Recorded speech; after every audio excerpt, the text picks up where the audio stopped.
Shalom. Selamat pagi Bapak, Ibu, Saudara. Terima kasih telah bergabung bersama kami dalam renungan harian Jemaat GKJ Bandung. Bersama kita akan mendengarkan firman Tuhan dan merenungkannya. Saudara-saudaraku yang dikasihi Tuhan Yesus Kristus, selamat berjumpa. Selamat pagi dalam renungan harian GKJ Bandung hari ini, Rabu 17 September 2025. Sebelumnya, mari kita bersama-sama mohon tuntunan Roh Kudus di dalam doa. Ya Allah Roh Kudus, kami siap untuk menerima sabdamu, untuk bekal kami, khususnya hari ini, di dalam menjalani kegiatan-kegiatan kami. Oleh karena itu, siapkan hati dan pikiran kami, supaya kami bukan hanya mendengar, tapi mendengarkan, mengerti, dan selanjutnya menjalankan apa yang Tuhan kehendaki dalam kehidupan kami. Terima kasih Tuhan, di dalam nama Tuhan Yesus kami berdoa. Amin. Saudara-saudaraku, warga gereja yang dikasihi Tuhan, tema kita hari ini adalah menghargai kasih Yesus. Ini kami dasarkan dari surat Ibrani pasal yang kedua pada ayat yang pertama. Silakan dibaca sampai ayat 9. Saya akan membacakan pada ayatnya yang ketiga yang demikian. Bagaimanakah kita akan luput jikalau kita menyia-nyiakan keselamatan yang sebesar itu? Demikian firman Tuhan. Saudara-saudaraku yang dikasihi Tuhan Yesus Kristus, ada kisah seorang pebisnis. Ya, dia aktif di bidang perminyakan dan juga properti, tapi juga dia dikenal sebagai seorang musisi cukup terkenal di Indonesia. Sekitar tahun 2007, ternyata dia divonis menderita sirosis hati dan harus menjalani transplantasi liver. Wah, penyakit yang sangat berat. Ternyata ini akibat dari gaya hidupnya di masa muda yang akrab dengan alkohol. Tetapi di samping itu memang ada riwayat keturunan penyakit hati kronis, karena itu juga diderita oleh ibunya. Beruntung bahwa salah satu anaknya, putri keempatnya, ternyata setelah diperiksa, dia satu-satunya donor yang cocok bagi ayahnya. Tetapi meskipun ayahnya pada awalnya menolak karena khawatir ada risiko yang akan dialami anak perempuannya yang sangat dikasihinya, dan pada saat itu dia masih sangat muda.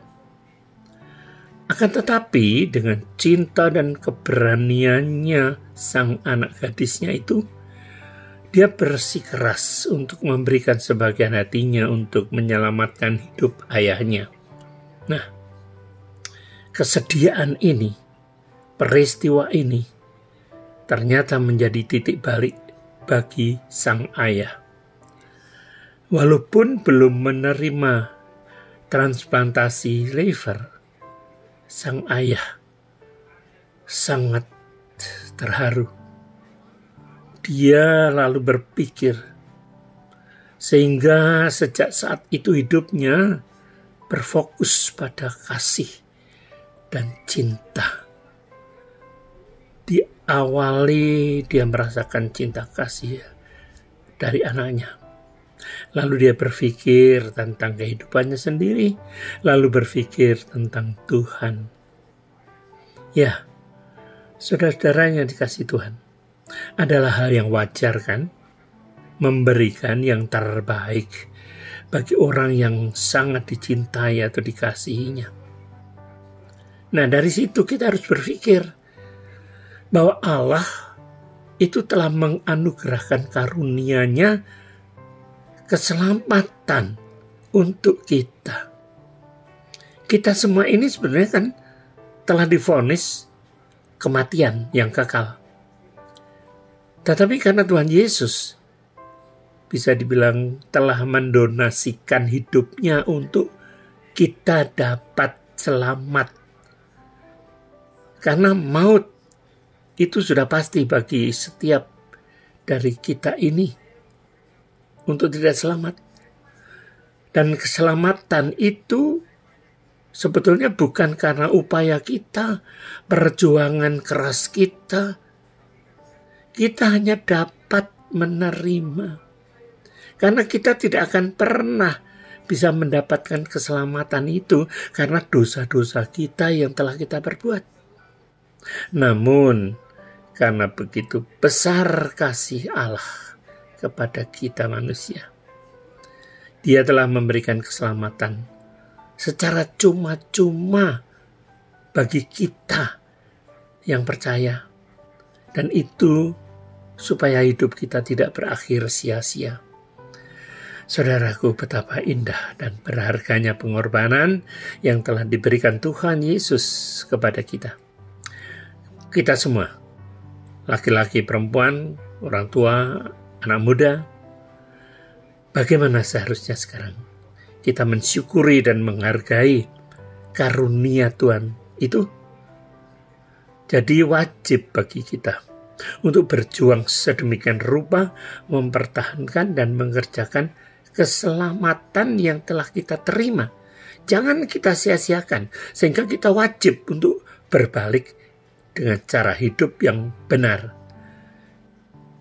Meninggalkan cara hidup yang sembrono dan berkompromi dengan dosa. Kita harus melayani Dia dengan melakukan pekerjaan yang baik, yang sebenarnya telah dipersiapkan Allah sebelumnya untuk kita. Kapan kita harus melakukan pekerjaan ini? Bukan nanti, bukan besok, bukan lusa, tapi sekarang. Sesungguhnya, waktu ini adalah waktu perkenanan itu.